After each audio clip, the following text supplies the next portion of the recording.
Hollywood silver screen presenting the pirates last royal treasure. इस कहानी की शुरुआत में हमें किंगडम को दिखाया जाता है जो जंग में युद्ध में हार चुका है। इसीलिए उनके किंगडम का जितना भी सोना है वो समुद्री जहाज में रखकर कहीं छुपाने के लिए जा रहे होते हैं, क्योंकि ये जंग हार चुके हैं और ये जानते हैं कि दुश्मन इनके सारे सोने को हड़प लेंगे। वहीं कुछ समय बाद हमें एक दूसरे शिप को दिखाया जाता है जिसमें कुछ कैदी होते हैं, जिन सब की हालत बहुत ज्यादा खराब होती है।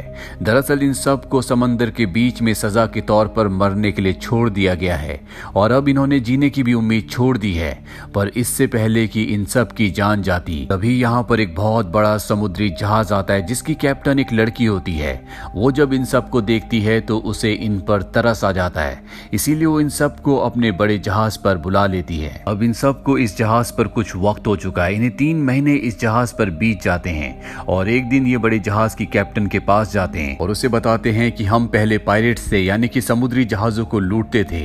शिप की कैप्टन बताती है कि हम भी पायरेट्स ही हैं, लेकिन हम सिर्फ जापानीज जहाजों को लूटते हैं। कैदियों का सरदार कहता है कि यही तुम्हारी गलती है, तुम्हें हर एक जहाज को लूटना चाहिए। और तभी ये देखते हैं कि इनसे कुछ ही दूर एक समुद्री जहाज होता है और ये एक जापानीज समुद्री जहाज है। इसे देखकर ये सब के सब पायरेट्स बहुत खुश हो जाते हैं। लुटेरों का सरदार कहता है कि मैं बहुत अच्छा तलवारबाज हूँ और इस जहाज को लूटने मैं ही जाऊंगा।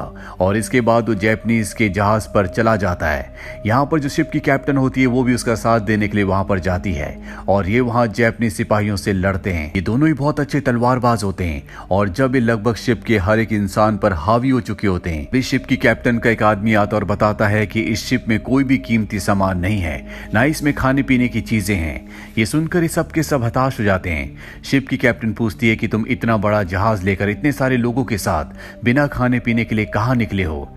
यहाँ पर एक बच्चा होता है, बताता है कि हम खजाने की तलाश में निकले थे, लेकिन हम रास्ता भटक गए। इस वजह से हम कई महीनों से समंदर में फंसे हुए हैं और हमारा खाने का सारा सामान खत्म हो गया है। खजाने की बात सुनकर शिप की कैप्टन और लुटेरों का सरदार दोनों बहुत खुश हो जाते हैं और अब इनके मन में लालच आ चुका है। ये उस खजाने को हासिल करना चाहते हैं, इसीलिए ये इन लोगों से खजाने का नक्शा लेकर वापस अपने शिप में आ जाते हैं और अब ये किसी भी तरह से खजाने तक पहुंचना चाहते हैं। शिप की कैप्टन कहती है कि हम इस खजाने को ढूंढेंगे, जिसके बाद हम सब के सब अमीर हो जाएंगे। और अब ये उस नक्शे को फॉलो करते हैं और जल्दी समंदर के किनारे पहुंच जाते हैं, जहां पर जब ये उस आइलैंड पर पहुंचते हैं तो देखते हैं कि वहां पर बहुत हरियाली है। और तभी लुटेरों का सरदार ऊपर एक जंगली बैल को देखता है। ये सब के सब भूखे हैं। ये तय करता है कि ये उसका शिकार करेगा, जिसके बाद ये सब के सब अपनी भूख मिटाएंगे। वो अपनी बहादुरी का मुजाहरा करते हुए अकेला ही उसे मारने के लिए चला जाता है और जब वो एक सुरंग के अंदर जाता है तो पीछे से कई सारे जंगली बैल आ जाते हैं और उसे अपने सींग पर उठाकर अपने साथ ले जाते हैं और ऊपर पहाड़ की चट्टान से नीचे फेंक देते हैं। सभी लुटेरों को लगता है कि वो मारा गया, लेकिन उसकी किस्मत अच्छी होती है कि वो एक पेड़ से लटक जाता है। वहां पर एक हाथी दांत गड़ा होता है, उसकी मदद से वो वापस ऊपर आ जाता है। वो अपने साथ हाथी का दांत भी लाया होता है और जब शिप की कैप्टन उस दांत को देखती है तो उसमें कुछ नक्शे के आगे के चिन्ह होते हैं। वो समझ जाती है कि आगे का रास्ता इस हाथी दांत पर है। वो कहती है कि मैं शिप की कैप्टन हूं और जो मेरे साथ खजाना ढूंढने आना चाहता है आ सकता है। हालांकि लुटेरों का सरदार नहीं चाहता कि वो और उसके आदमी उसके साथ जाएं, लेकिन अब उसके जितने भी आदमी होते हैं वो शिप की कैप्टन पर विश्वास करते हैं, इसीलिए सब के सब उस जगह से नाव से निकल जाते हैं और यहाँ पर इस आइलैंड पर लुटेरों का सरदार अकेला बसता है। शिप की कैप्टन फिर भी अपने जहाज पर पहुंचने के बाद उसका इंतजार करती है, पर वो रात होने तक नहीं आता। और अब शिप की कैप्टन के पास उसका खास आदमी आता है और उसे बताता है कि वो हाथी दांत चोरी हो गया। इस बात से उसे बहुत गुस्सा आता है। वो समझ जाती है कि ये काम लुटेरों के सरदार का है। वो वापस उसी आइलैंड पर आ जाती है और लुटेरों के सरदार को ढूंढ लेती है। वो उसे एक पंच मारती है और कहती है कि मुझे हाथी दांत वापस दे दो। वो कहता है कि मेरे पास हाथी दांत नहीं है। दरअसल ये सच कह रहा होता है। इन्हीं में से इनका एक साथी होता है जिसने हाथी दांत चुराया था और वो शहर जाकर उस हाथी दांत को बेचना चाहता है। ये सब भी उसका पीछा करते हुए शहर पहुंच जाते हैं, जहां पर वो हाथी दांत बेचने वाला होता है। पर इससे पहले कि वो ऐसा करता, ये सब के सब वहां पहुंच जाते हैं और अपने हाथी दांत को एक बार फिर से वापस हासिल कर लेते हैं। वहीं दूसरी तरफ एक राज्य के राजा को दिखाया जाता है, जिसका जनरल उसे बताता है कि मुझे पता है है खजाना कहाँ पर है जो आज से कई साल पहले समंदर में कहीं छुपा दिया गया था। राजा अपने जनरल से पूछता है कि ये बात तुम्हें कैसे पता।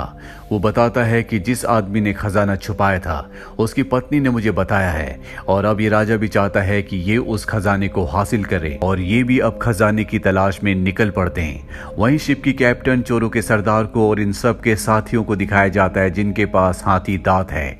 ये उस पर जो लिखा हुआ होता है उसे कागज पर प्रिंट कर लेते हैं, लेकिन इन्हें कुछ भी समझ में नहीं आ रहा होता कि यहाँ से आगे इन्हें कहाँ जाना है। और लुटेरों का जो सरदार होता है वो कहता है कि मुझे पता है कि अब हमें कहाँ जाना है, मैं तुम्हें वहां ले जा सकता हूँ। और इसके बाद ये अपने शिप से उस तरफ निकल पड़ते हैं, और जब ये समंदर के बीचों बीच पहुंच जाते हैं तो लुटेरों का सरदार कहता है कि आगे का रास्ता हमें समंदर में कूद कर तय करना होगा।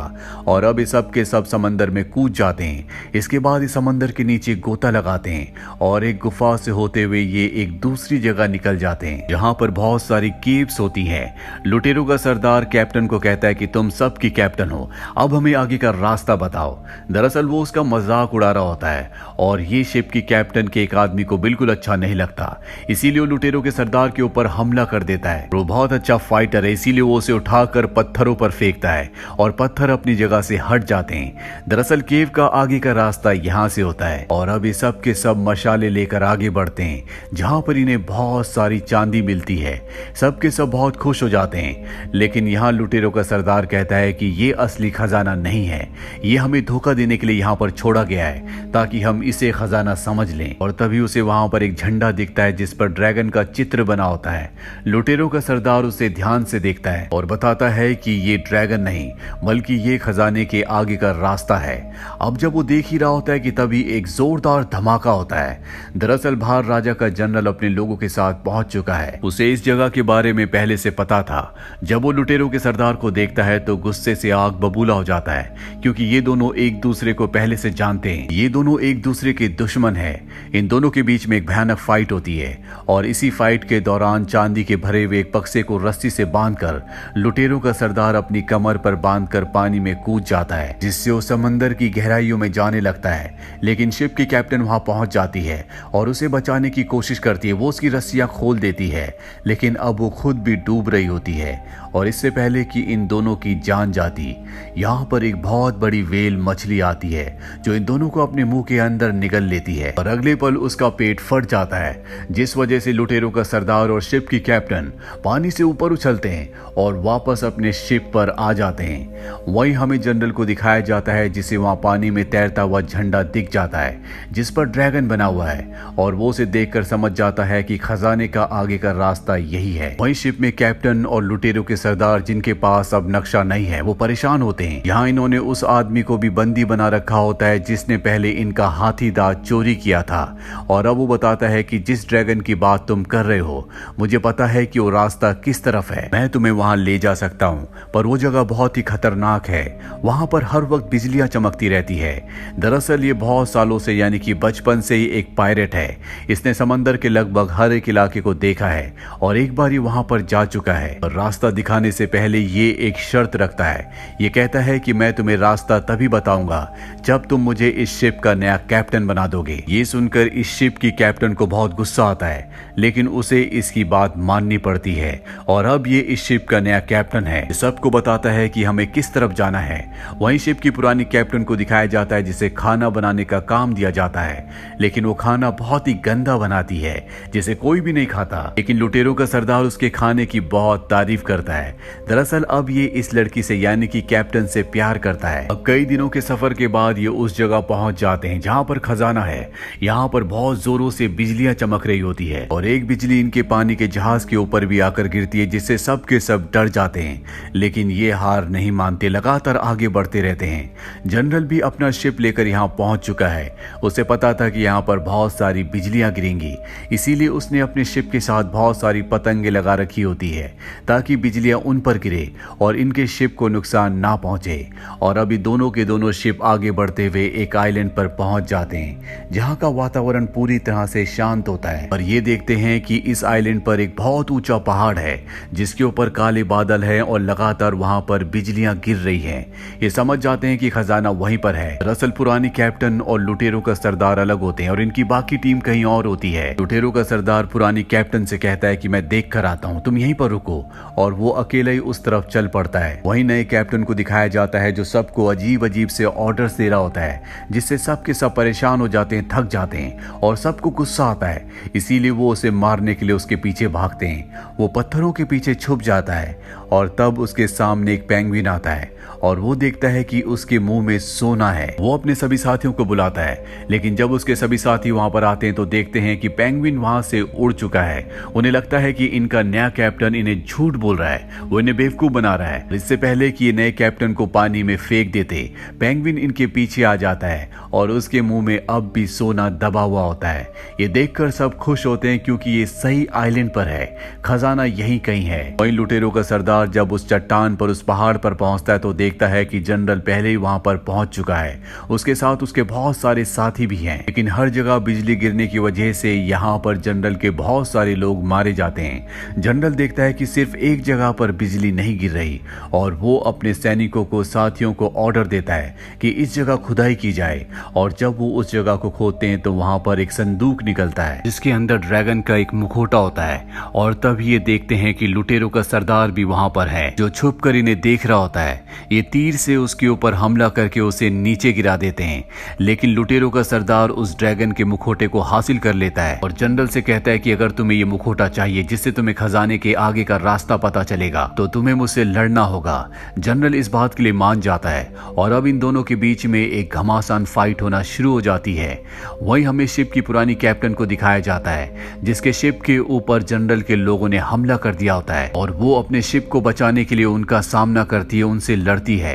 वहीं नए कैप्टन को दिखाया जाता है जो पेंगुइन के पैर पर एक रस्सी बांध देता है। पेंगुइन पानी में कूद जाता है, रस्सी को पकड़ के उसके पीछे पीछे जाने लगता है।